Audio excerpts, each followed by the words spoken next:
नमस्कार दोस्तों। आज हम भगवान बुद्ध की एक बहुत गहरी और समझने वाली शिक्षा के बारे में बात करेंगे।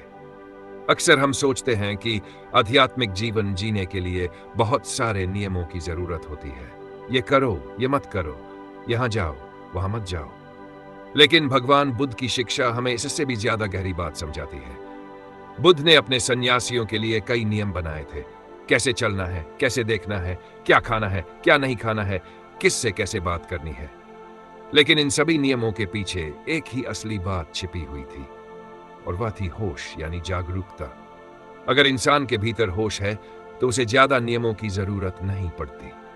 लेकिन अगर होश नहीं है तो हजार नियम भी उसे सही रास्ते पर नहीं रख सकते। आज मैं आपको बुद्ध और उनके शिष्य आनंद के बीच हुई एक ऐसी ही रोचक बातचीत के बारे में बताने जा रहा हूं, जिससे यह समझ में आता है कि आखिर बुद्ध का असली अनुशासन क्या था। और इस कहानी से हमें यह भी समझ में आएगा कि जीवन में सिर्फ नियमों से ज्यादा जरूरी जागरूकता और होश है। तो आइए इस गहरी और रोचक बात को समझते हैं। भगवान बुद्ध ने अपने सन्यासियों के लिए खाने पीने, रहने सहने और व्यवहार के बहुत छोटे छोटे और विस्तार से नियम बनाए थे। जैसे चार हाथ से ज्यादा आगे न देखना, भिक्षु और भिक्षुनी आपस में कैसे व्यवहार करे, क्या खाना चाहिए, क्या पहनना चाहिए, कहाँ जाना चाहिए और कहाँ नहीं जाना चाहिए आदि।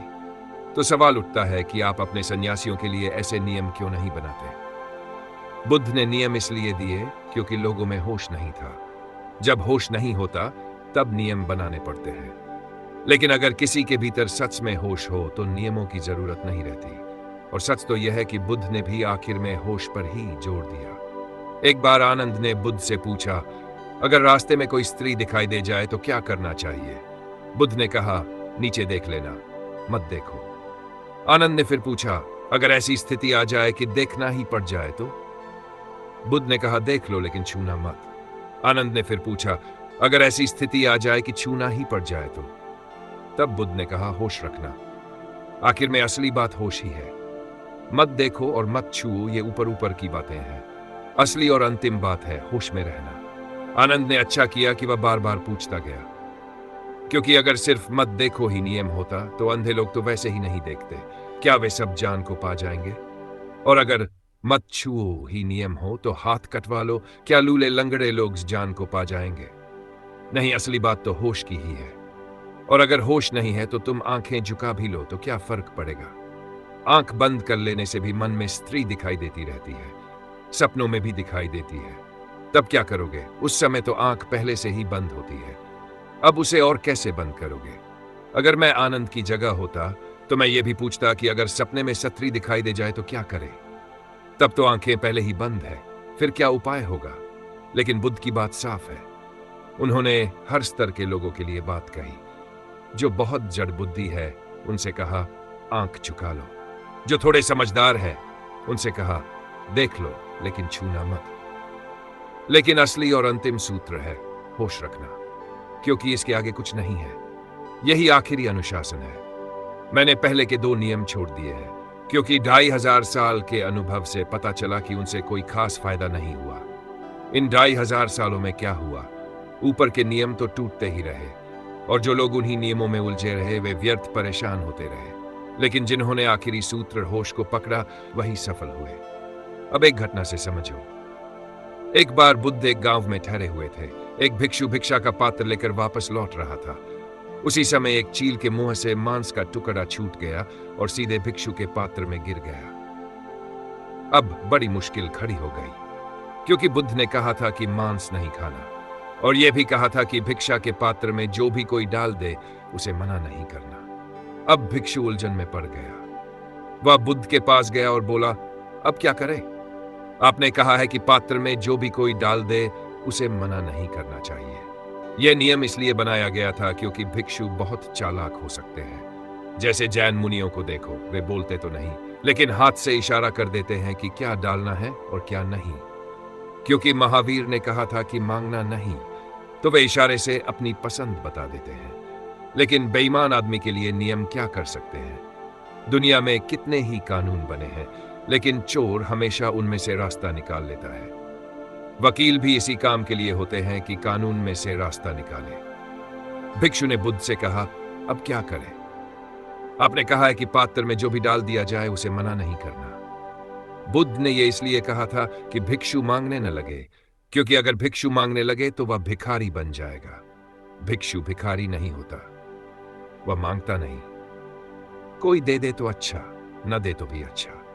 अगर वह किसी गरीब के घर जाकर खीर मांगने लगे तो गरीब के लिए परेशानी हो जाएगी। इसलिए जो भी मिल जाए वही स्वीकार कर लेना।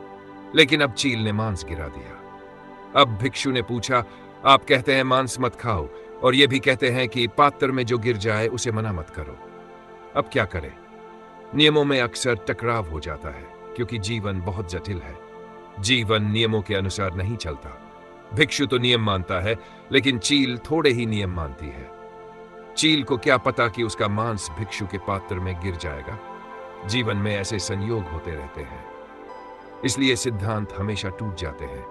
सिद्धांत ऐसे हैं जैसे छोटे बच्चे के लिए कपड़े बनाए जाएं। बच्चा बड़ा हो जाए तो कपड़े छोटे पड़ जाते हैं।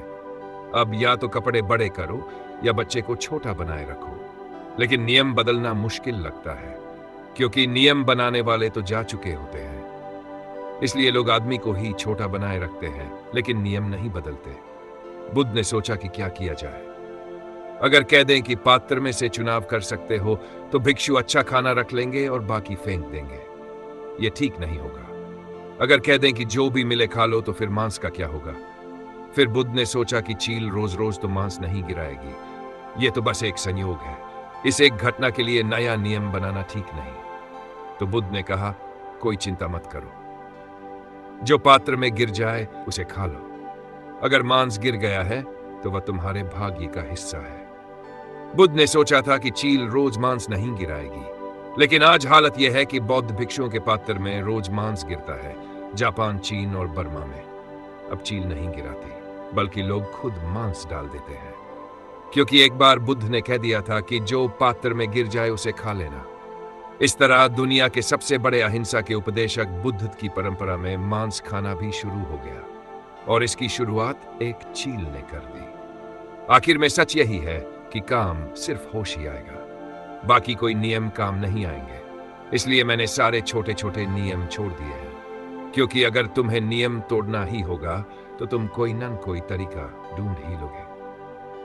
फिर नियम तोड़ने से अपराध बोध भी पैदा होता है।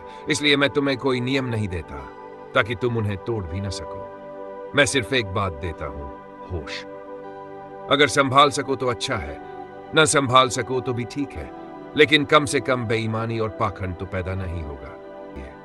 तो दोस्तों, इस पूरी बात का सार यही है कि जीवन में सबसे जरूरी चीज होश और जागरूकता है। नियम बनाना आसान है, लेकिन नियमों को तोड़ने के तरीके इंसान हमेशा खोज लेता है। अगर भीतर होश नहीं है तो हजार नियम भी हमें सही रास्ते पर नहीं ले जा सकते। लेकिन अगर इंसान सच में जागरूक हो जाए तो फिर उसे ज्यादा नियमों की जरूरत ही नहीं रहती। वह खुद ही सही और गलत को समझने लगता है। भगवान बुद्ध की शिक्षा भी आखिर में हमें यही समझाती है कि बाहरी नियमों से ज्यादा जरूरी है अपने भीतर होश पैदा करना। अगर आपको यह बात अच्छी लगी हो और आप ऐसे ही ज्ञान और बुद्ध की शिक्षाओं से जुड़ी बातें सुनना चाहते हैं तो वीडियो को लाइक जरूर करें और चैनल को सब्सक्राइब करना न भूलें। धन्यवाद दोस्तों, फिर मिलेंगे एक नई और गहरी बात के साथ।